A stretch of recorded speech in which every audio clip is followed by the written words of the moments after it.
amigas! Estamos de volta em mais um podcast. E com certeza, e eu sempre digo isso, né, minha gente? Tá ficando um negócio suspeito. Mas é porque quando eu chamo alguém, o Espírito Santo já me ministrou e já me deu aí umas indicativas de que muitas pessoas necessitam ouvir o que ouvirão. Então, mais uma vez, eu tenho certeza que esse podcast vai te edificar profundamente, poderosamente, de uma forma que talvez alguns que nos assistem nunca haviam parado para pensar no que nós vamos abordar aqui hoje. Mas depois desse podcast vão dizer: meu Deus, meus olhos foram abertos e eu preciso buscar em Deus toda a revelação para que eu possa de fato viver os seus propósitos e a vida abundante que Ele tem para mim. Então, fique ligado, se eu fosse você, eu pegava a pipoquinha, sentava aí onde você tá e assistia o podcast com muita atenção, porque vai te edificar demais. Agora, não vou apresentar quem é que está comigo hoje aqui antes de te convidar a se inscrever no nosso canal, ativar o sininho e fazer os seus comentários. Deixe os seus comentários. Por que eles são importantes? Porque eu leio todos eles e alguns me encorajam muito, porque as pessoas que eu convido também leem, também são encorajadas. E por quê? Porque o YouTube vai entregar para mais pessoas a partir da quantidade de comentários e compartilhamentos. Então, vem comigo em missão, comenta o que você achou, sugere novas temáticas e compartilhe com seus irmãos, amigos, que certamente também serão edificados como você será. Amém? Então, sem mais demoras, conheça o meu querido companheiro de missão, cunhado, amigo, guerreiro, combatente, Milton Júnior! Uhul! Rapaz, eu pensei que tu não ia parar de falar, não. Era uma coisa da outra assim, querido. Eu sou querido mesmo. Eu acreditei agora, de verdade, que eu sou querido. Pense. Mas é de se coração. Se eu não tivesse assim, algumas dúvidas, eu não tenho mais, não. Eita, gente. Então, meu nome é Milton Barros. Vou falar o nome completo. Milton Ferreira de Barros Júnior. É importante eu dizer o nome completo, porque depois a gente vai explicar um pouquinho sobre isso. Certo. Eu tenho 52 anos. Sou nascido aqui de João Pessoa, na Paraíba. Cidade maravilhosa. E sou casado com Carla, que também já esteve aqui. Nosso segundo podcast. Já esteve aqui, já contou alguma coisa da nossa história, da história dela, né? E tenho 2 filhos, Luca e Letícia, também são combatentes, também estão servindo conosco lá na missão. Sim. E eu sou empresário, eu tenho uma imobiliária aqui em João Pessoa, então você que não é de João Pessoa. Eita, faz um mexão. Você que não é de João Pessoa, procura aí, dá um Google, procura aí a cidade mais bonita do Nordeste, a cidade que mais cresce no Nordeste. Procura os empreendimentos, as praias, comece pelas praias. E se você tem interesse em conhecer alguma coisa aqui, procure Invista Imóveis. Redes sociais, Invista Imóveis Oficial. A gente está aqui pronto para te oferecer o que há de melhor nessa cidade. Para que você desfrute também desse paraíso que não é só nosso. Sim, já foi, mas não é mais. É do mundo inteiro. Então, venha para João Pessoa, procura Invista Imóveis, a gente vai te atender da melhor maneira possível. Verdadeiramente a gente mora onde as pessoas vêm passar férias, né? Mas as pessoas também podem vir morar, podem... Eu não gosto muito de dizer isso não, porque as pessoas terminam achando que isso é um pouco arrogante, mas é verdade. Fazer o quê, né? É verdade. Jesus. Mas então, Milton, muito obrigado, porque eu sei que você tem uma agenda aí tão apertada e você pode estar aqui conosco, entendendo essa missão, esse chamado do Senhor, de através de uma conversa, né? De um compartilhar de vida, poder ver esse compartilhamento transformando vidas. A gente tem recebido de fato tantos testemunhos. Então, obrigada mais uma vez, querido. Oh. Querido! Oh. De verdade. E o nosso podcast a gente... Eu ia dizer assim, rapaz, não começa muito não, daqui a pouco eu entro no modo viagem, piada interna. Se eu entrar no modo viagem aí, não tem mais conversa aqui. Mas a gente tá rindo assim, mas o assunto é É um assunto pesado, né? Muitas pessoas não gostam muito de tocar nele, alguns têm certas reservas, mas é um assunto tão fundamental e essencial. Hoje a gente vai estar falando sobre a questão de perseguições espirituais, a questão de maldições hereditárias, que por conta de atos de iniquidade de antepassados, elas vão sendo estabelecidas em toda uma genealogia a partir de perseguições de espíritos malignos que têm legalidade para atuar naquela área, e a gente tem vivido essa realidade. Ali em Êxodo, eu quero começar um pouquinho diferente hoje para o podcast. Então, em Êxodo 20, versos 5 e 6 diz: porque eu sou o Senhor, o teu Deus, eu sou Deus zeloso, que visito, se eu entrego essa palavra, eu visito a iniquidade dos pais nos filhos, até a 3ª e 4ª geração daqueles que me aborrecem. Embora tenha uma mensagem maravilhosa depois, porque faço misericórdia até 1000 gerações daqueles que me amam e guardam meus mandamentos, mas há aqui um ensino sobre essa visitação do Senhor que se dá por meio da maldição hereditária e da autorização legal para a atuação de espíritos malignos, fazendo com que essas maldições sejam estabelecidas por conta das iniquidades dos pais e filhos. E tem Lamentações também, né? De um texto muito forte que fala muito sobre isso também. Sim, Lamentações 5:7 está escrito: nossos pais pecaram e já não existem. Nós é que levamos o castigo das suas iniquidades. É forte. E aí me vem um nome que é uma referência nessa temática, que é Neuza Itioca, uma mulher que se levantou muitas décadas atrás para abordar esse assunto, entendendo a seriedade e essencialidade dele. E ela foi muito perseguida, muito acusada, mas o Senhor estava ali com ela porque era uma defensora da verdade e um princípio bíblico, e ela deixou um legado. Acredito que nós fomos parte também desse legado quando já estamos ensinando e compartilhando do que ela ensinou.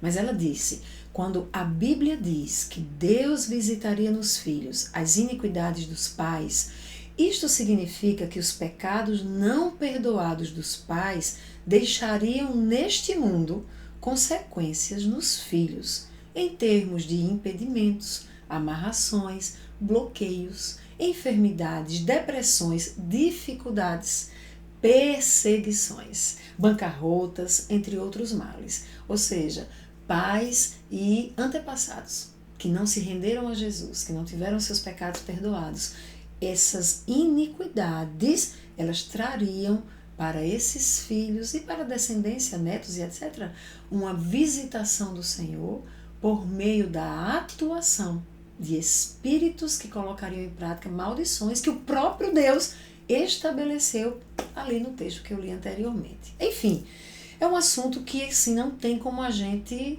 fechar os olhos e fingir que não existe, que não está nas Escrituras. E eu quis assim intencionalmente resgatá-lo. No nosso bate-papo, eu tenho muita expectativa de que pessoas vão entender como é sério isso que a gente está conversando, que a gente vai abordar. E você entender um dia na sua vida.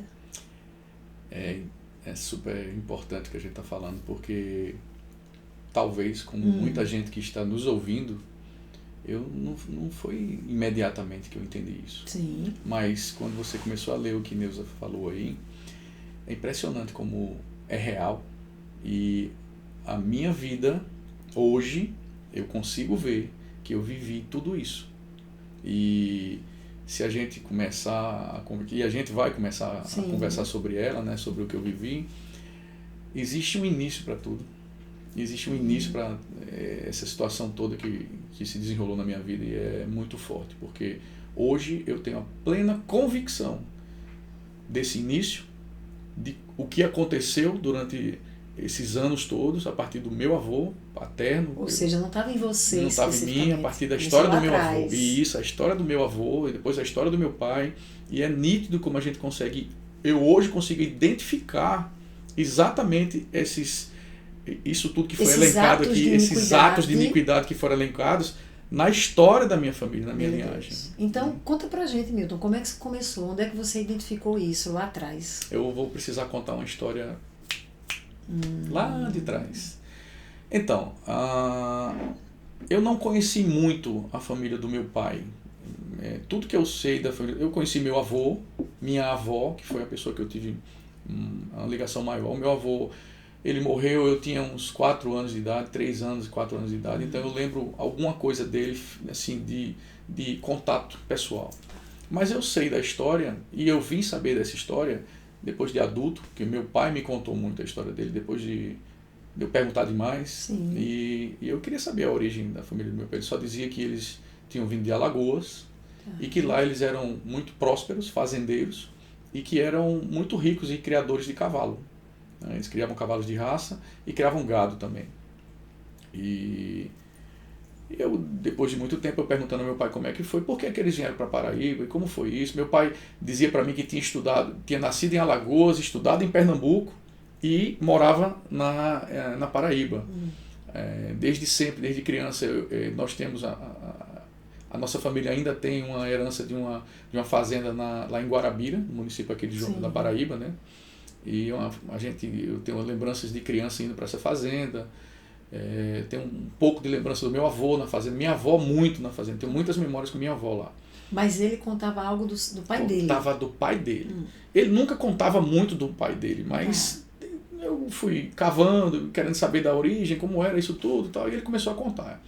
E a história nasceu, esse fato começou a nascer em Alagoas. Ele me contou que era uma família de irmãos, os irmãos eram muito unidos, ricos, prósperos, fazendeiros muito ricos. Porém, eles tinham vizinhos de fazenda que existia um conflito entre esses vizinhos. Então, uns diziam que a terra, a cerca tinha que ser mais para dentro da fazenda. E normalmente a cerca estava sempre para dentro da fazenda do outro. E aí, de madrugada, de repente, quando você ia olhar, eles mudavam a divisão e avançavam na fazenda do outro, ganhando terras. Aí um jurava o outro de morte, se tirar, vou voltar para cá, se vocês mexerem nessa cerca, vai ter morte. E existia muito conflito nisso. E realmente alguns incidentes, meu pai dizia que tiveram alguns incidentes com ameaças de morte para cá, ameaças de morte para lá e tal. E um dia, segundo o meu pai, o meu avô estava na fazenda e chega um dos funcionários dele lá dizendo que meu avô chamava Manuel e o apelido dele era Neco. Seu Neco, mataram seu irmão. Ele estava na fazenda, na cidade, numa venda lá, bebendo, e chegaram lá e atiraram nas costas dele. E quem foi? Meu avô, o que foi? Quem foi? O que foi que houve? Foi da família rival. A família rival. Meu avô ficou cego, ele tinha uma arma. Eu vou falar especificamente que arma é essa, porque ela vai se repetir, vai ser importante lá na frente da história. Ele tinha uma arma que ele era como se fosse um presente, um talismã dele, era uma arma alemã, uma Mauser alemã. Ele pegou a arma dele e foi no lugar e disseram que a pessoa que tinha atirado no irmão dele ainda estava lá bebendo, que o irmão dele foi levado para o hospital, mas a pessoa ficou lá no mesmo lugar bebendo. E ele chegou lá e realmente a pessoa tinha atirado no irmão dele e ele foi e matou essa pessoa. Atirou nela e matou essa pessoa. Porém, o irmão dele não tinha morrido.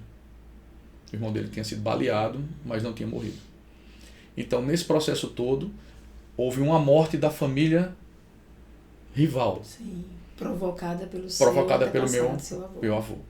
E os irmãos se reuniram e aí todo mundo começou a esperar a contrapartida disso, sim, que seria a vingança, que seria sanguinária. E decidiram que meu avô não podia ficar lá, porque o que se fazia na época era matar a família. Ai, Deus. Não se matava só a pessoa. Por olho, não.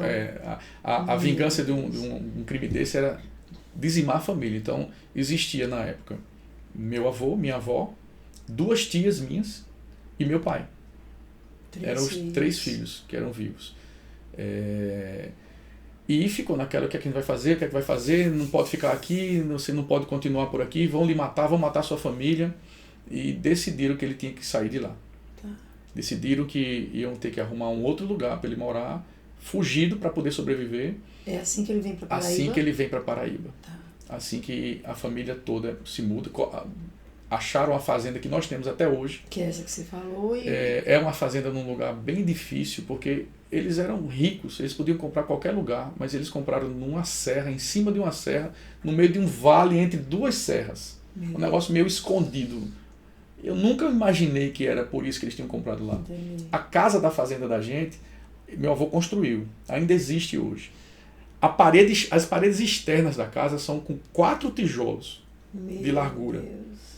Meu pai me dizia, quando eu era criança, que era porque eles tinham medo da guerra. Eles viveram a Segunda Guerra Mundial e tal. E eu nunca soube por quê, mas hoje eu entendo porque era. Era uma forma de proteger, se fossem achados. Sim. Eles se protegiam lá dentro. Meu Eles tinham Deus. como se proteger de tiros e tudo. E um fato muito importante nisso tudo é que ao migrarem para Paraíba, compraram essa fazenda, ao migrarem para cá eles mudaram o nome. Então, o meu nome, o meu sobrenome Barros, ele na verdade foi mudado. O nome do meu pai é Milton Ferreira de Barros. Porém, anos e anos depois de adulto, eu descobri que o nome original do meu pai era Milton Eduardo de Godoy. Meu Deus. E toda a família mudou. Toda a família que veio para Paraíba, meu avô era Manuel Eduardo de Godoy e ele passou a se chamar aqui Manuel Ferreira de Barros. Que coisa. Então, já aí, hoje eu já entendo que houve afetou a identidade. Até a identidade nesse mundo que a gente vive, né, no mundo material. Sim. Até a identidade foi trocada. Que coisa. E então, aí começam, eu entendo que houve um fato gerador. Sim, lá atrás. Lá atrás houve um fato gerador. Meu avô se estabelece na Paraíba. Aqui, mais outros 2 filhos nasceram. Tá? Então eu tenho outros 2 tios que nasceram aqui já na Paraíba. E ele se estabelece, ele sabia o que fazer com a vida, ele começa a prosperar demais, prosperou muito, muito, se transformou num homem muito poderoso lá na região, rico,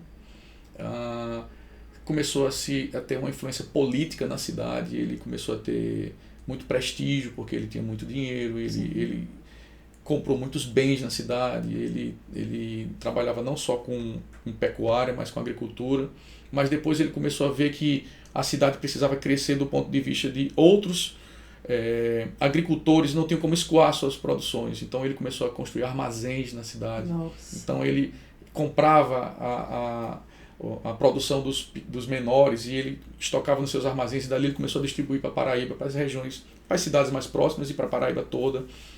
Então a nossa terra lá, ela tem muita água e ele tinha uma cabeça muito boa e ele na seca ele ia para o sertão da Paraíba, comprava gado que estava morrendo, gado ia morrer, e ele chegava lá e fazia numa cidade, dizia, quem tem um gado para vender aqui? Aí, cara, rapaz, tem fulano ali que tem 3 cabecinhas, fulano outro ali tem 5 cabeças, mas tá morrendo. Tem água e... Aí ele fazia, eu vou lá conversar com eles. Aí ele mandava um caminhão já, comprava o gado muito barato, que ia morrer mesmo, trazia para a fazenda, eles engordavam o gado e ele vendia, ganhava no preço e ganhava na engorda.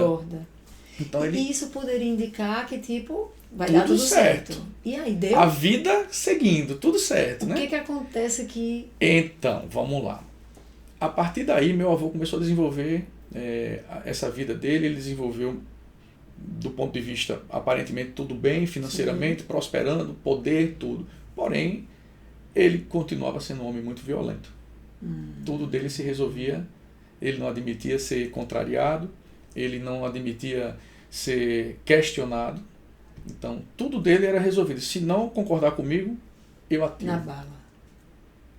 Aquilo que ele viveu lá, ele com trouxe você. com ele, da mesma forma. E ele ensinou os filhos a viverem dessa forma.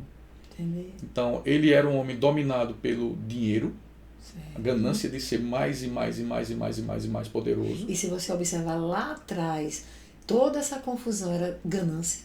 Sim. Tinham terras, mas Sim, pouquinho da cerca que anda, então ali já Exatamente. tinha uma atuação de um espírito de ganância ali, que acaba resultando, enfim, volta e isso aqui se percebe ainda na vida dele. Exatamente. Ele continuou sendo um homem muito ganancioso do ponto de vista de acumular riquezas e acumular. Sim. E era muito próspero e muito violento.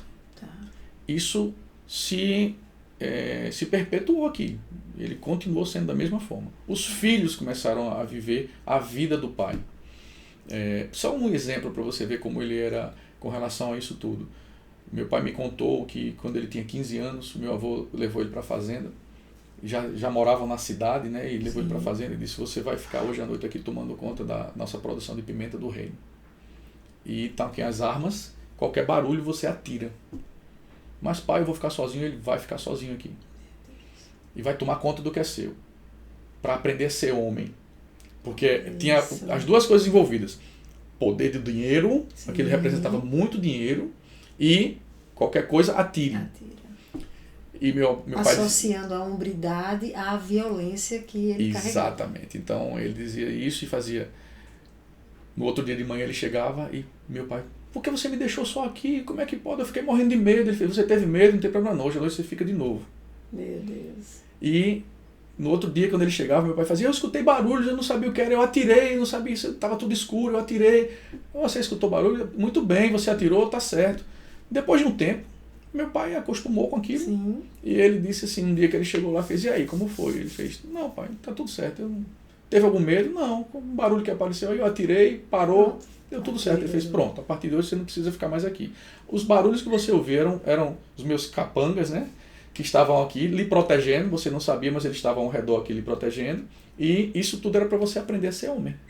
A ser corajoso e a enfrentar tudo que precisa enfrentar da maneira como um homem enfrenta. Já pensou?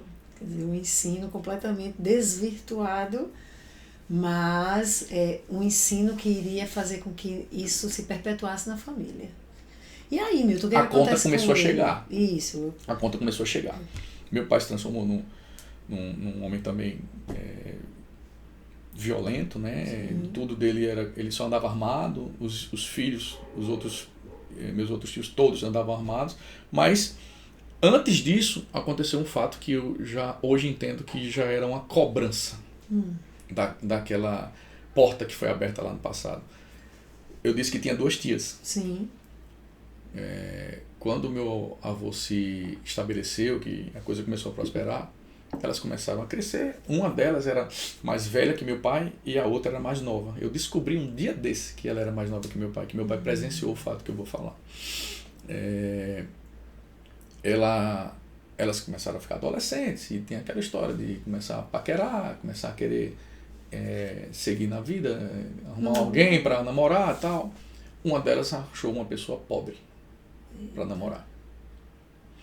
E no dia que apresentou o meu avô não aceitou, de jeito nenhum. Não aceitou e proibiu, porque ele não tinha nada, que ele não estava à altura, aquela velha história de não estar à altura e não nada. E isso provocou uma revolta tão grande nela, tão grande. Ele proibiu e deu uma surra nela se ela se encontrasse com ele e tal. E ela, um dia que ele não estava, ou não lembro exatamente o que era, se ele estava dormindo, alguma coisa assim, ela pegou a arma, a mesma arma que você falou, que eu falei lá a alemã, a Maus alemã, que ele cometeu o crime e ela se matou com a arma dele. Meu Deus, olha aí a cobrança. Uma cobrança que começou a acontecer. Meu Deus. E isso abalou a família, né? Aquela coisa, uma tragédia e tal. Mas não para aí. A minha outra tia, meu avô era um homem muito rico, mas ele não acreditava em bancos. Ele não gostava de dinheiro dele em banco. O dinheiro dele era tão ganancioso que o dinheiro era com ele. Ele era avarento, né? O dinheiro era com ele, ele não confiava em ninguém. Talvez Deus. até por essa questão de achar que estava sendo perseguido o tempo todo. Então, em qualquer momento, ele podia precisar fugir. Sim. Então, eu cheguei a ver era uma mesa que era um biru, era uma mesa grande que existia lá na fazenda, que do tamanho que era a mesa era uma gaveta. E tinha uma chave nessa gaveta. 2 pessoas tinham a chave. Ele, meu avô, andava com ela pendurada no pescoço, e minha avó tinha uma outra chave que também. Ele dizia: se alguém me matar, se acontecer alguma coisa comigo, você vai, abre a gaveta, pega o dinheiro e foge com os meninos. E nisso tudo, parece que minha tia, outra tia, precisou de um dinheiro, uma coisa, ela era vaidosa, gostava de roupas, e ela precisou de alguma coisa, e minha avó esqueceu a chave em algum canto, ela pegou, abriu a gaveta, pegou um dinheiro do meu avô, e fez alguma coisa com esse dinheiro, que eu não sei exatamente o que foi. E meu avô descobriu. E deu uma surra nela, porque, mais uma vez, dinheiro que ele tinha sobrando. Meu Deus. E mais uma vez ele deu uma surra nela tão grande, uma coisa assim, humilhou na frente das pessoas, da família e tudo e tal. E ela também cometeu suicídio. Meu Deus. Só que dessa vez pai. ela ateou fogo no próprio corpo. Meu pai. Guarde esse ateou fogo no próprio corpo. Tá. Lá na frente a gente vai ter uma outra história com essa. Meu Deus. E mais uma vez, espírito de morte e de perseguição. Sim, não tenho dúvidas. Na família da família do meu pai, nessa sequência de vida. E eu não cheguei a conhecê-las. Eu soube da existência das minhas tias depois de adulto. Meu pai não tocava nesse assunto. Ninguém tocava nesse assunto na família. E assim foi. Esse foi o início das histórias aí do meu avô na Paraíba, né? E como é que chega em você, Milton? Então, o que eu conheci do meu avô era que a parte boa. Era um homem próspero, um fazendeiro rico, poderoso. E eu sempre, apesar de não ter convivido muito com ele, mas eu sempre convivi muito com minha avó. E minha avó contava muito do meu avô como um homem bom. Homem poderoso, mas provedor, um homem bom, né? Provedor, tudo. Porém, meu pai depois começou a me dizer que meu avô, além de tudo isso, ele era um homem adúltero. Ele tinha muitas mulheres que ele bancava e que levava para a fazenda, ele colocava casa, mandava construir casas na fazenda, que ele tinha várias famílias. E minha avó sabia de tudo e também, quando ele não dormia em casa, ela mandava dar uma surra na outra mulher. Ai, meu Então, Deus. violência de novo. Sim. Violência de novo na história. Meu pai conheceu minha mãe, casou, aquela coisa toda. Eu sempre soube pela minha mãe que meu pai era um homem, apesar de você conheceu ele, apesar dele ser bem tranquilo, nem falava direito. Aparentemente aquela pessoa quieta, calma da vida ali, não fazia nada mal a ninguém, nem falava direito. Porém, tudo dele era resolvido com violência. Eu cresci nesse lugar. Tudo com violência. E meu pai também foi um homem que ele se prostituiu muito com mulheres. Então, aos 11 anos ele disse que meu avô ele começou a beber e a fumar, porque era assim que o homem tinha essa cultura, existia, né? na fazenda, para ser homem, era assim. Meu avô botava ele para brigar, só não podia brigar de faca, mas ele desde criança, para brigar com os outros meninos, para eles assistirem, apostarem. Então ele aprendeu a bater e a se defender na briga, na força. E ele também passava finais de semana na fazenda com festas e bebidas e tudo lá. E eu vivi num lar em que minha mãe odiava isso.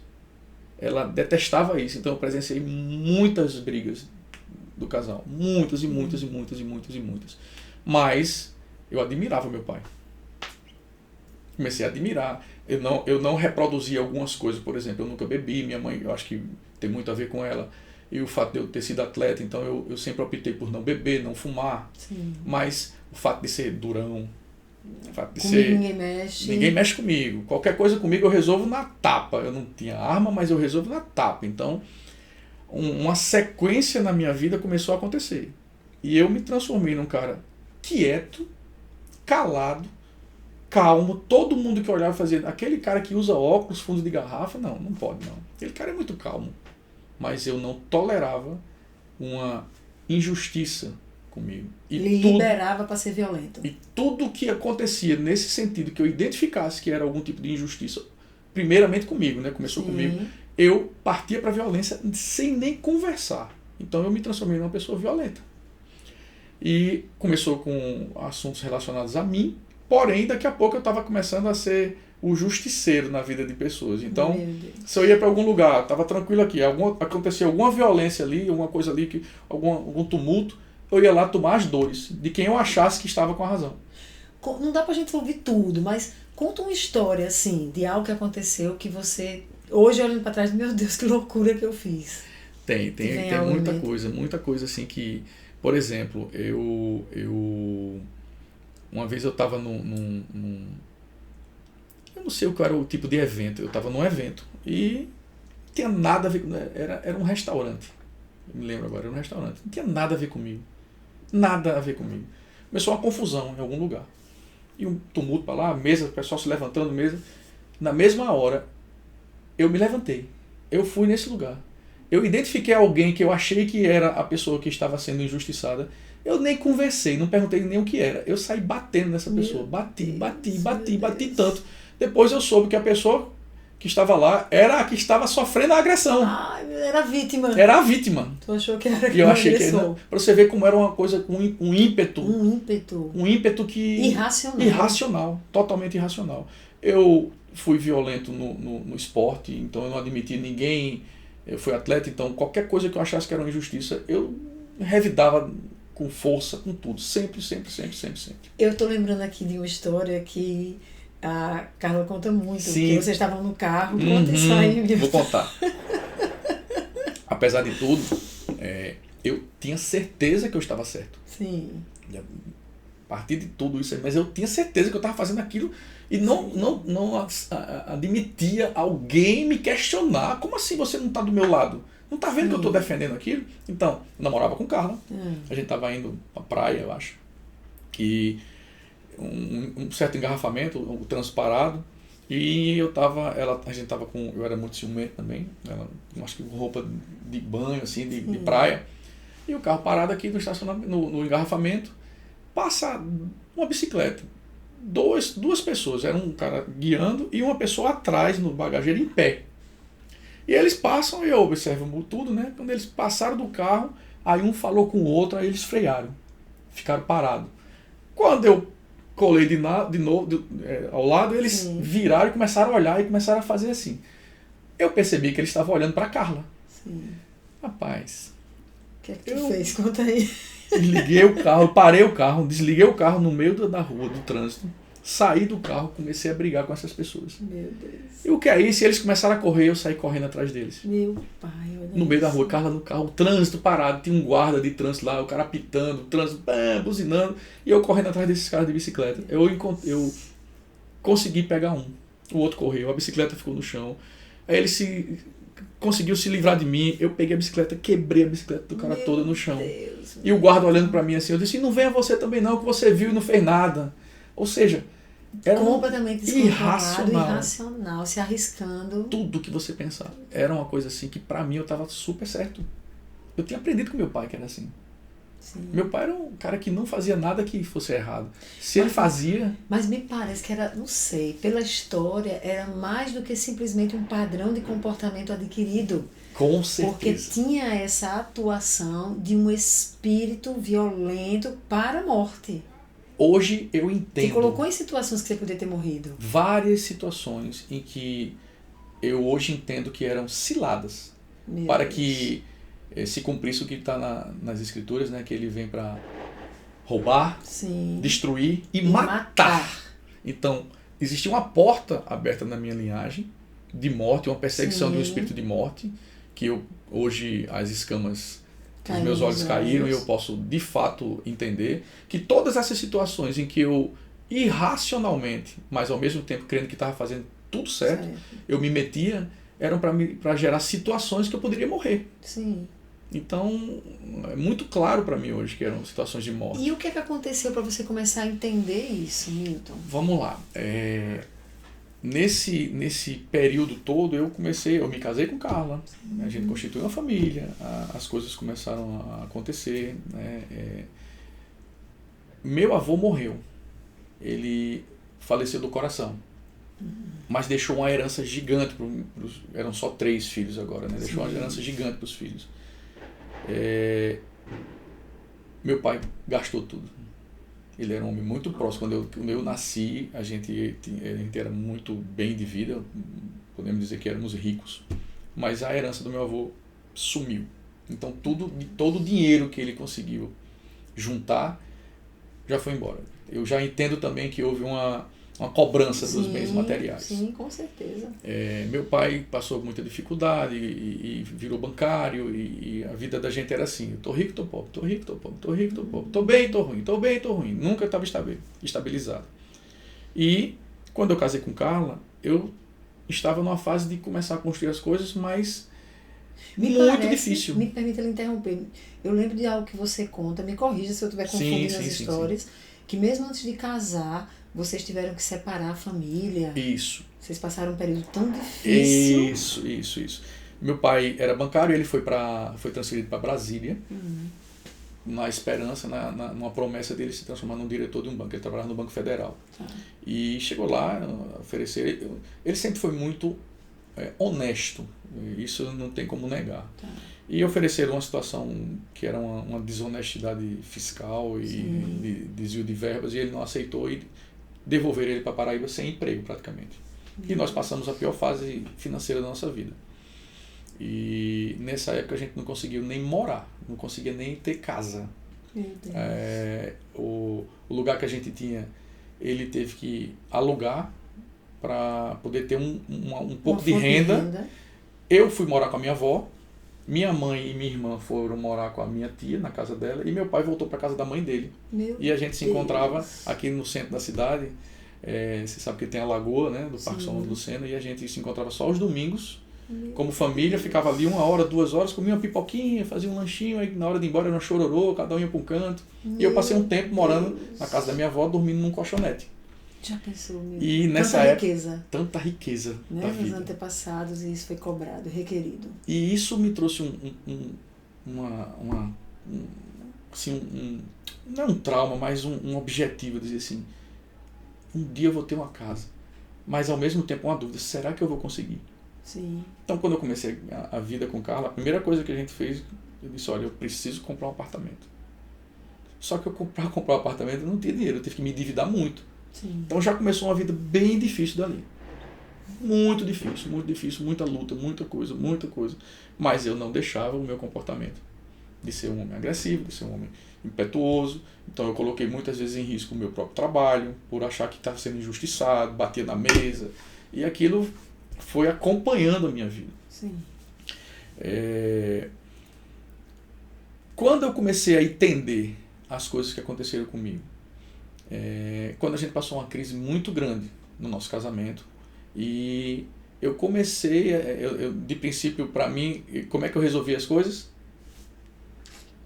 Estoura, larga tudo, saio daqui, não quero resolver, não tenho que conversar nada, eu tô certo, e não tem conversa. Mas a gente passou uma crise, já tinha os nossos 2 filhos, a gente passou uma crise muito grande no casamento, e Carla começou a procurar ajuda para ela. E nisso, algum tempo depois, eu sempre dizia não, e nisso, algum tempo depois, eu disse, tá bom, eu vou num retiro que você está me chamando para ir, totalmente desacreditado, mas lá Deus começou a falar comigo. Quando se começou a falar sobre esse assunto... Foi o Renovo, foi no Moriá ou Renovo? Primeiro foi o Moriá. Moriá, pastora Zenete. Então, começou a tocar nesse assunto, eu comecei a enxergar a minha vida. As histórias que eu sabia. Eu comecei a enxergar tudo isso, eu comecei a ver, poxa vida, caramba, será que isso é verdade, que está falando sobre maldições hereditárias, sobre perseguições, sobre isso? E eu comecei a ver, disse, não, mas espera aí começou a vir na minha memória as histórias do meu avô, as histórias do meu pai, aquilo que eu estava reproduzindo, aquilo que eu estava vivendo, todas as situações, e Deus começou a falar profundamente comigo. Ele começou a dizer, todos os episódios que eu começava a me lembrar, ele dizia, eram ciladas de Satanás cobrando a sua vida.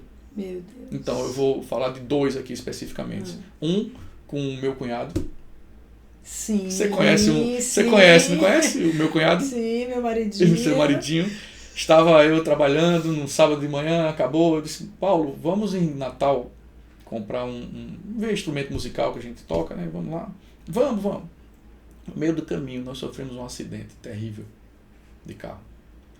E só Deus pode ter livrado a gente daquele acidente, porque nós capotamos a uns 160 km por hora. Várias capotadas. Assim, e Paulo saiu com uns pontinhos que até hoje aqui ele tem na cabeça. Eu tive o rosto machucado, escoriações do joelho. E, assim, do nada, a gente não precisava ir em Natal, eu não precisava correr tanto como eu corri. E, assim, para muita gente poderia ser só um acidente, como Sim. uma fatalidade. Mas hoje eu vejo que não era. E você entendeu isso no próprio Deus, num seminário que está ali libertando as pessoas pelo ensino da verdade, e o Espírito que está ali se movendo, vem testificando, vem trazendo memória. A gente sabe o que é isso, traz a revelação, o Espírito diz, olha isso aqui, você entende. Uau! Deus era como se ele estivesse falando diretamente comigo. Ele fez, deixa eu te mostrar. Meu E ele abria as janelas assim, e eu via, Meu mas Deus. foi só um acidente, Senhor. Eu falei, não foi. Que lindo. Não foi. O outro que eu quero trazer, quando eu tinha uns 16 anos, 15 anos mais ou menos, minha mãe colocou, morávamos num prédio e minha mãe colocou, estava precisando de uma auxiliar, uma secretária, e chegou no final do dia uma secretária lá para trabalhar lá em casa. Ela fez, eu posso dormir aqui? Pode. Então tinha um quarto para ela, específico para ela lá, uma dependência. Eu não, nem vi essa moça. Ela entrou, começou no outro dia de manhã. Eu não tinha aula. E todo saiu para trabalhar. Eu estava... ela não era constante. Não, ela tinha chegado nesse dia para começar a trabalhar na nossa casa. Chegou à noite, praticamente, para começar a trabalhar na nossa casa. Eu não estava em casa, não a vi. Cheguei, não sabia que tinha alguém trabalhando em casa, nada. Fui dormir, no outro dia não tinha aula. Fiquei dormindo, todos saíram. Eu só lembro de acordar com um calor gigante. E um barulho que eu não consegui identificar, meu sonolento acordando. Quando eu abri os olhos, eu só via fogo e duas bolas que eu depois identifiquei que eram os olhos dela. Meu Deus! Ela estava em chamas. No pai. meu quarto, caindo em cima de mim, na cama. Eu só consegui me virar e ela caiu na cama. Minha cama pegou fogo, a cortina do quarto pegou fogo. Meu Deus. Eu saí assustado, que eu não sabia o que era. Eu era um adolescente, saí, caí, bati na cama, saí pedindo socorro pelo prédio. Daqui a pouco, quando ela foi vindo assim, de novo assim, no hall do elevador, eu identifiquei que era a moça que trabalhava, quer dizer, que tinha uma moça que estava saindo da minha casa, que eu não sabia que tinha ninguém lá, mas tem alguém saindo da minha casa. Eu disse, só pode ser alguém que minha mãe botou. E as pessoas socorreram e tal, e essa pessoa passou ainda 15 dias no hospital e veio a falecer. Meu Deus. Eu não liguei nada.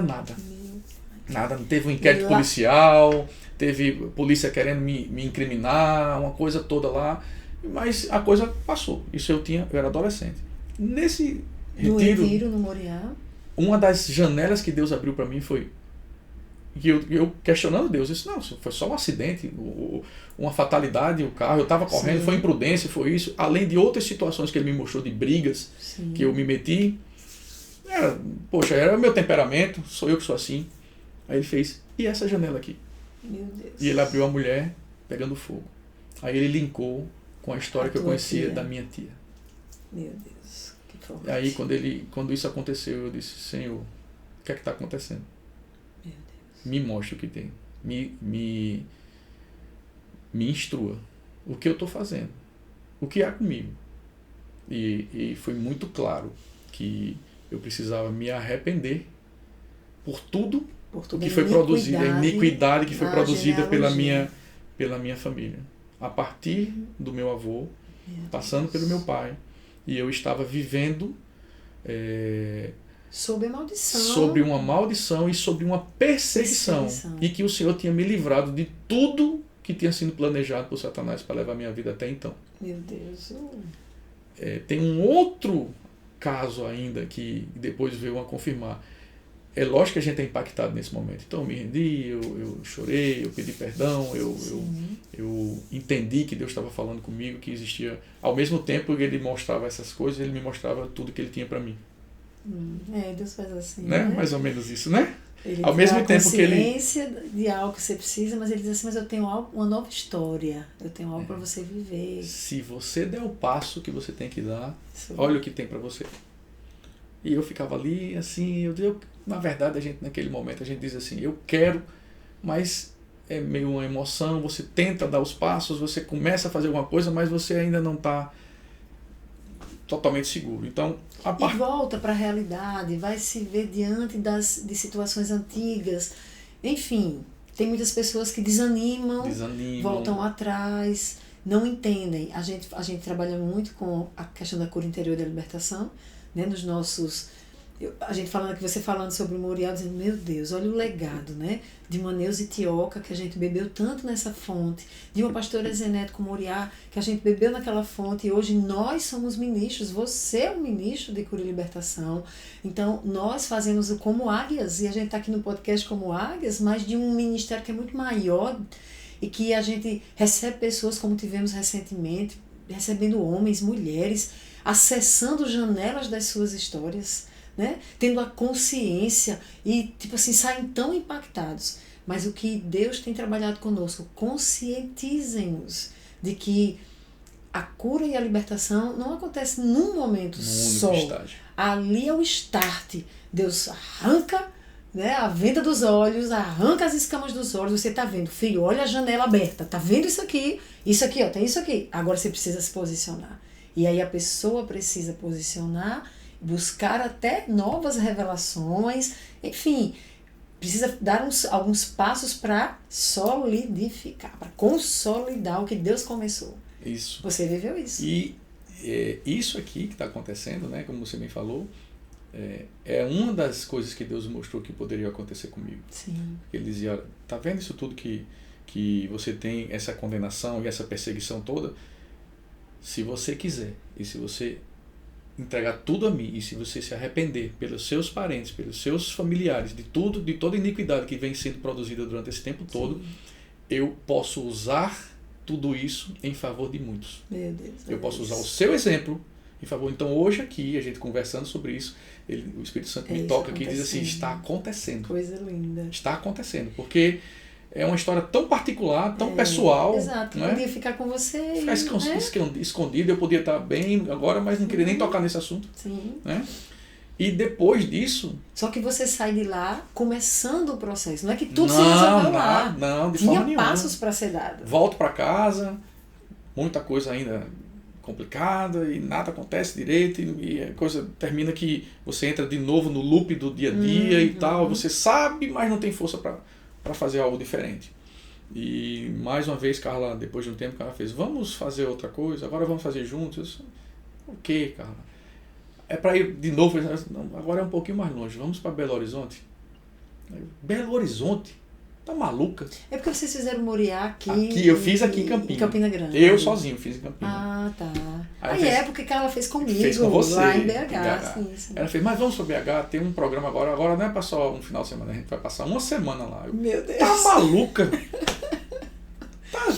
Pirou, mas ao mesmo tempo, alguma coisa dizia para mim assim, Deus me mostrava as promessas. Aí agora eu já não estava mais olhando para o passado. Já estava começando a olhar para as promessas. Eu fazia, eu quero isso. Sim. Tá bom, eu vou arriscar. Ele deu aquele docinho, né? Então o gostinho veio, rapaz, eu quero. E tinha mais um capítulo lá para acontecer na minha vida. Uau, então mais um capítulo de tudo isso para acontecer. Porque existia uma outra perseguição que era meio silenciosa, que eu não percebi, ninguém percebia, e que foi revelada por Deus lá. Então, a gente chegou lá, aquela coisa, ficando meio por fora ainda, meio achando um ambiente meio estranho, mas cheio de promessas de Deus. Tá. Tem um outro capítulo nessa história que Deus revelou, preparou para me revelar lá. Existia uma outra perseguição que era bem silenciosa, bem disfarçada, bem escondida, que ninguém sabia, mas que Deus me mostrou lá nesse lugar em BH. Um dos processos, um dos atendimentos lá, era um atendimento de casal, e no meio do processo era falando sobre casamento, sobre vida, sobre filhos, sobre família, e de repente a pessoa que estava ministrando na gente, ela olha assim e faz, e acaba hoje toda a perseguição de morte por problemas no coração. Meu Deus. Toda a perseguição para a morte na linhagem dele por problemas do coração acabam hoje. Meu avô morreu do coração. Meu pai morreu do coração. Meu Deus. Era uma coisa que existia assim. É como depois eu entendi assim: se todos os planos não funcionassem, o coração ia o coração ia ser o mesmo modus operandi. Então, para muitos pode ser coincidência. Pode ser só um problema de linhagem. Eu não tenho um problema de coração nenhum. Nunca tive.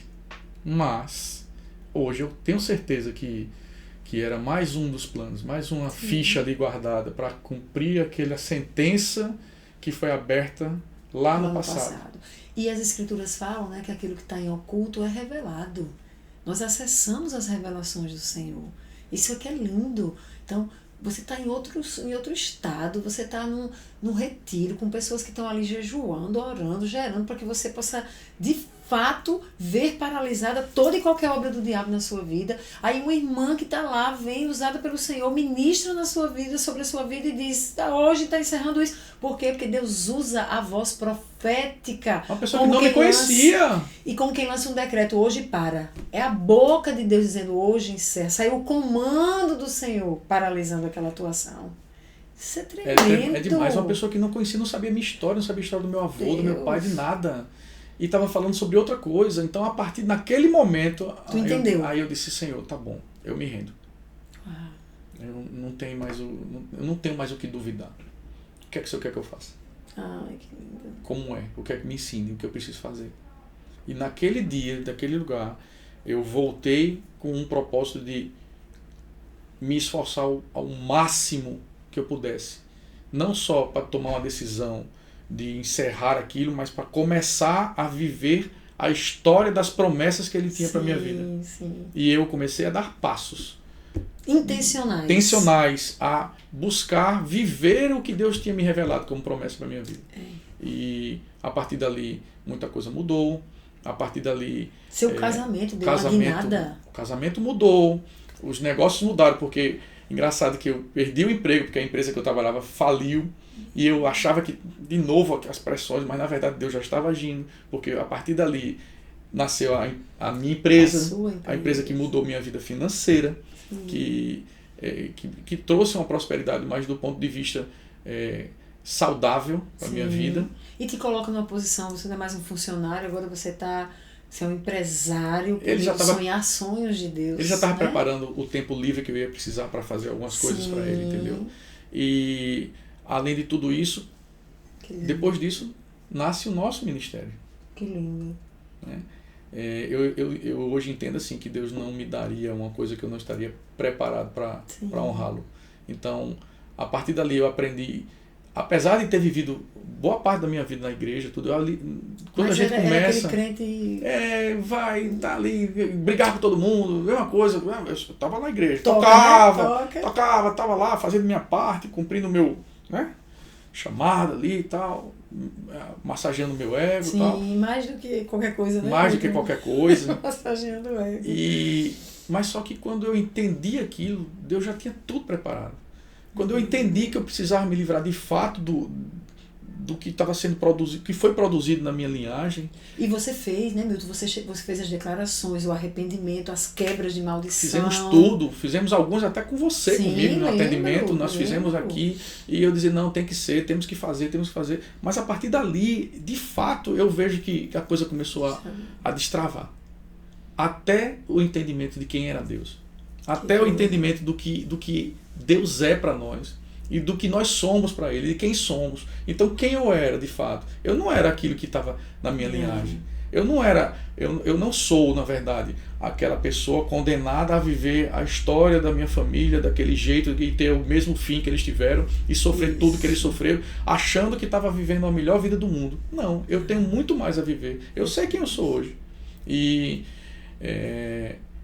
eu oro a Deus para que pessoas que estão nesse loop, sem conseguir ver, que tenham a oportunidade em Deus de ter as escamas retiradas dos seus olhos para que eles possam enxergar de fato que existe muito mais a ser vivido e que essas condenações, elas só são condenações enquanto nós não entendemos que Deus existe e que Deus é capaz, pelo sangue de Cristo na cruz, de jogar tudo fora, anular tudo. Toda condenação é anulável. Exato. Entendeu? Então, nós somos, né, a justiça de Deus em Cristo. A justiça foi feita em Cristo. Então não tem mais condenação. Não tem mais. Agora, precisa de quê?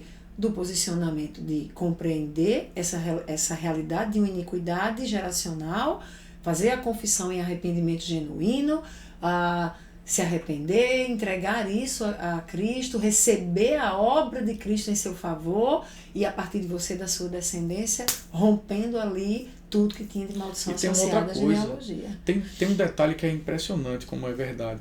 A gente, às vezes, imagina que agora eu não sinto mais nada, agora eu não vejo, eu sou... Eu me elevei, agora eu estou levitando agora e nada me atinge. Tem umas asas aqui saindo, né? Nada me atinge. É tudo muito fácil agora porque é assim, né? Eu agora não sou mais atingido por nada. Carlinha uma vez estava lá na Zoe falando para um grupo lá de pessoas e dizendo assim, como meu marido foi transformado. Ele era um homem violento, aí contava várias experiências comigo, e todas as vezes que acontecia no trânsito, uma fechada, ele tinha vontade de matar a pessoa, ele ficava com ódio, e eu vou matar esse cara, esse pena. E ela dizia assim, mas agora ele foi transformado pelo Senhor, e ele agora não sente mais nada. Aí eu, licença. Posso falar? Ela, oi? Eu disse, posso falar? Aí ela, pode, meu amor. Não é verdade? Eu disse, não. Como assim? Ele fez, eu quero dizer para vocês que todas as vezes que acontece isso, eu sinto a mesma vontade de matar. Eu sinto o ímpeto de novo ali comigo. Mas hoje eu tenho uma coisa.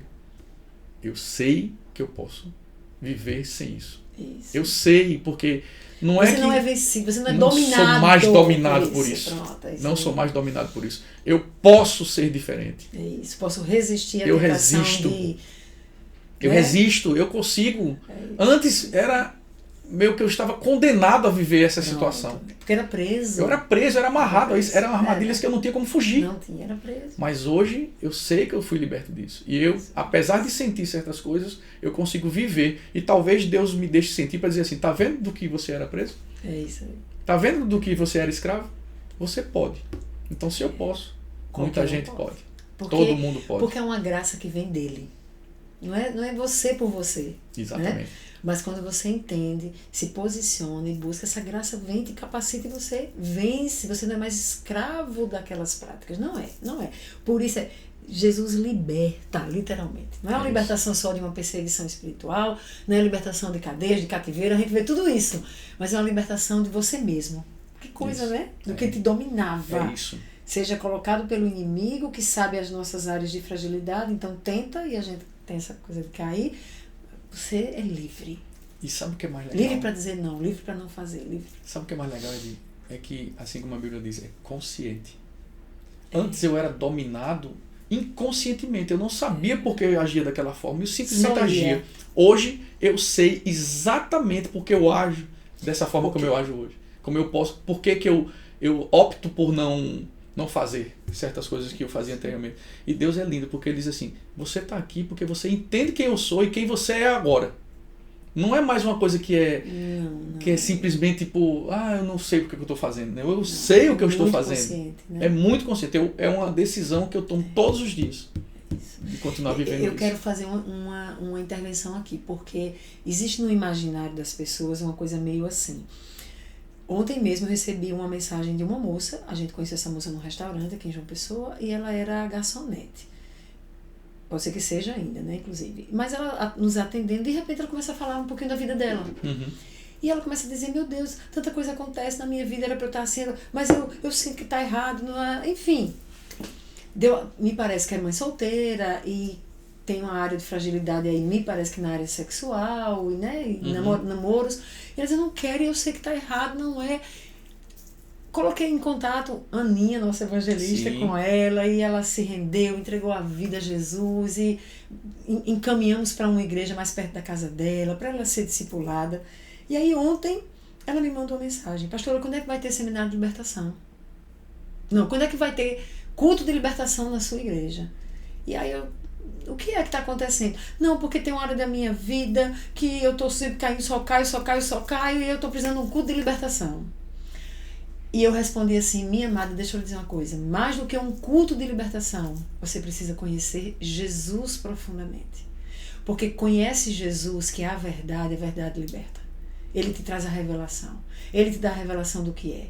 Você acessou revelações. Que quando você entendeu a revelação, de onde vinha, o que tinha acontecido, aí vem Jesus e diz, agora eu já fiz tudo, meu filho, já me entreguei na cruz, isso aí já está tudo pago, só se arrependa, apresente isso aqui que foi feito, pede perdão porque eu estou quebrando na sua vida, na sua descendência.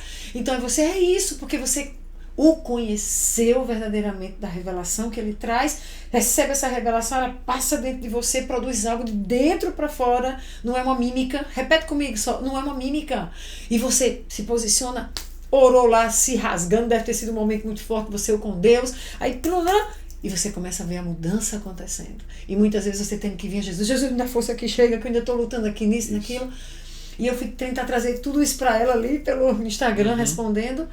E eu disse, então você precisa de discipulado, você precisa conhecer quem é Jesus, porque quando você conhecê-lo verdadeiramente, você vai se conhecer, quem é você. Aí você vai saber os planos que ele tem para sua vida, você acessou os planos, as promessas, ele disse, só o que eu tenho para você.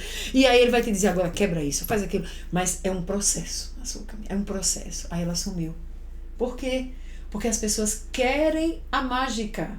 Estende a mão. Diz pra mim, tá quebrado, livre! E pronto, agora não sinto mais nada. Tem um processo a ser vivido em Deus, com Deus, para Deus. Você viveu um processo. Acredito que ainda devo viver coisas do processo. Com certeza. Mas onde é que eu quero chegar? É que a cada novo passo para mais perto do Senhor, se entregando mais ao Senhor, eu lembro que a gente não sabia muito o que fazer, pastor Geraldinho vinha para cá, Milton, você vai ser atendido. Você já tinha feito Moriá, Renovo? Eu vou.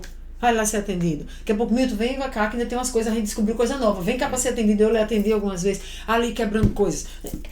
Isso, e buscando a Deus.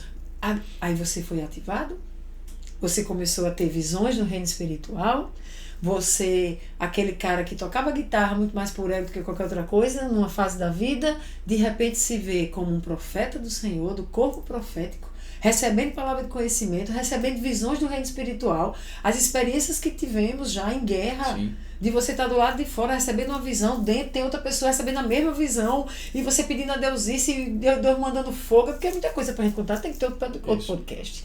Mas o que eu quero dizer é um Milton antes e um Milton depois, e um processo no meio.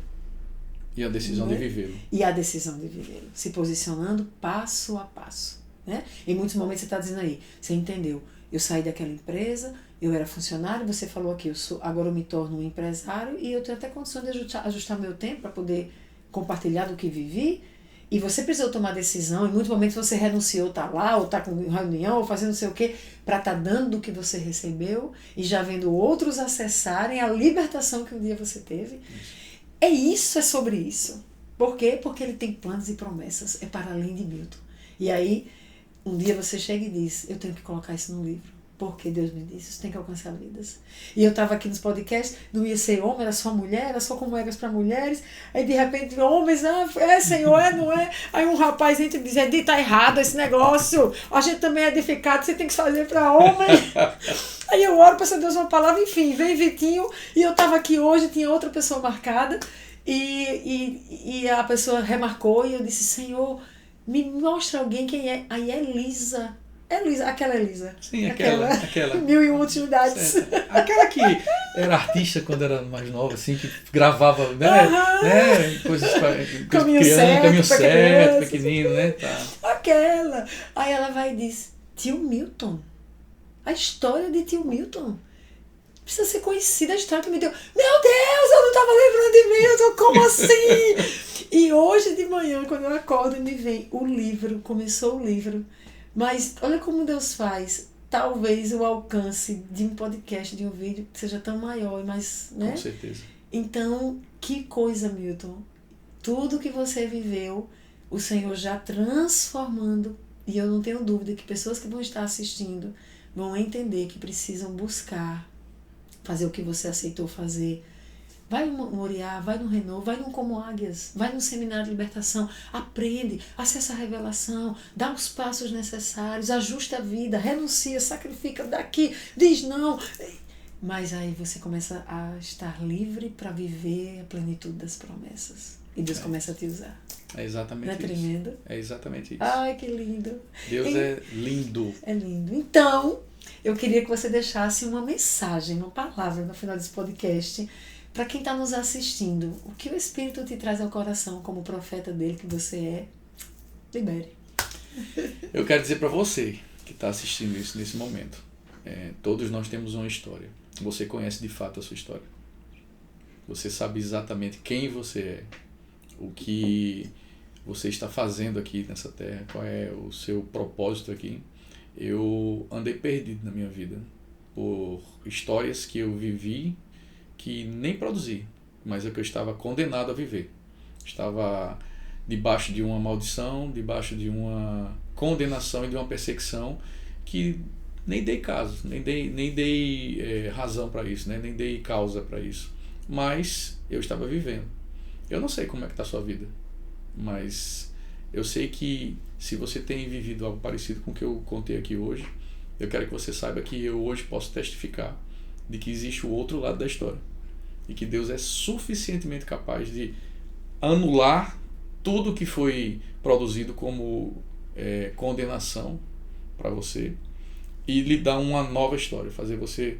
Ele é especialista em reverter essas coisas. Agora você precisa se decidir, você precisa se conhecer, você precisa conhecê-lo, porque só através dele, só através do conhecimento de quem ele é, do que ele tem para nós, que nós vamos nos achar, nós vamos entender quem somos e por que estamos aqui, e só assim a gente é capaz de viver o propósito que a gente tem nessa terra, que vem dele e é para ele e é tudo por ele. Então, que você seja edificado, que você seja motivado a conhecer esse Deus que transforma vidas, que transformou a minha, transformou assim, o meu destino, né, na terra aqui, sobre as sentenças que tinham sido produzidas na minha família por mim, e que hoje me leva a ser muito mais feliz, sabendo que eu estou cumprindo aquilo, tudo que ele tem para mim, sabendo que eu estou vivendo aquilo que ele planejou para minha vida. É isso aí. Deus abençoe vocês. Aleluia! Agora tem um bate-volta. Bate-volta? O que é isso? Um dia eu terminei um podcast e uma irmã, Camila, aí ela mandou uma mensagem: Edi, deixa eu fazer uma sugestão. Eu digo, fale, mulher, diga lá. Faz um bate-volta, uma coisa assim, você faz pergunta, a pessoa tem que responder rapidamente, isso dinamiza, fica bem massa. Eu tô agoniada com um negocinho aqui. E aí eu disse, rapaz, eu vou fazer. E comecei a inserir isso nos podcasts e tô gostando. Então, é pra eu ter medo? Não precisa não, né? Não. Agora eu posso mostrar o lado divertido, o lado modo viagem. Então a gente vai encerrar com esse bate-volta, certo? Vamos embora. Uma boa lembrança. Uma boa lembrança. Deixa eu ver. Minha avó materna, lembrança de tomar leite quente tirado da vaca com raspa de tapioca com queijo. Eita! Uma bagagem pesada que ainda precisa ser deixada. Então, sair do leite com queijo para isso, hein? Eita. A boa lembrança foi boa demais. A bagagem que ainda precisa ser deixada. Às vezes ainda quero controlar muito. Sim. Um grande desafio. Alcançar mais pessoas para Cristo. Amém. De verdade agora. Sim. Uma resposta de oração. Minha família. Eu sempre duvidei que eu ia ter uma família. Ia ter uma casa, talvez até pelo que eu contei, né? Sempre duvidei que eu ia poder conseguir juntar uma família numa casa, algum lugar. Eu só queria sobreviver. Entendi. Eu orei muito por isso. Ai, que lindo. Algum medo? Eu sou um cara meio sem medo. Não tenho muito medo, não. Tá. Um sonho realizado, além da família. Um sonho realizado. Viajar pelo mundo. Eu conheci muitos países já. Como eu disse, a minha vida era muito curta. Eu só conseguia enxergar, viver o outro dia. Então, um sonho realizado para mim foi conhecer o mundo. Deus fez um mundo lindo pra gente conhecer. E graças a Deus eu agradeço demais por ter tido a oportunidade de já conhecer muita coisa. Que bom. Um sonho a realizar. Rapaz, tenho alguns, mas eu tenho um massa. Um dia Deus me deu uma visão da gente rodando o mundo. Que Ele me mostrou que é lindo já. Sim. Então eu tenho um sonho de realizar ainda que o nosso ministério rode o mundo. Uau! Eu creio, hein? Tô no sonho. Vamos embora. Tá no sonho, tá junto. Vamos embora realizar essa missão. E o versículo, tem um versículo da Bíblia, um trecho da Bíblia, algo que é muito a sua cara? Tem. Qual? seja forte e corajoso. Isso para mim tem me acompanhado demais, porque não é fácil você se ver fora do padrão que Deus quer pra gente. Todos os dias eu me levanto e, assim como ele disse para Josué, no contexto era outro, né? Mas não deixa de ser as conquistas que a gente precisa, né? Conquistar terras, e na verdade eu entendo para mim que é conquistar espaços que Deus está fazendo para mim. Então todos os dias eu me levanto e me lembro que quando ele disse a Josué, seja forte e corajoso, tenha bom ânimo, todos os dias isso me acompanha. Seja forte e corajoso, seja forte. Apesar de ter tatuado no peito o outro, né?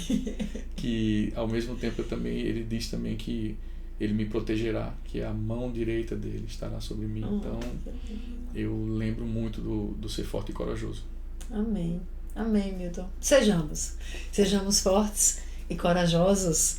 Sejamos fortes, porque o Senhor é a nossa força, ainda que nos sintamos fracos. E nele podemos sim ser fortes, podemos ser corajosos e romper, avançar, vencer e, quem arrisca, voar alto como águias.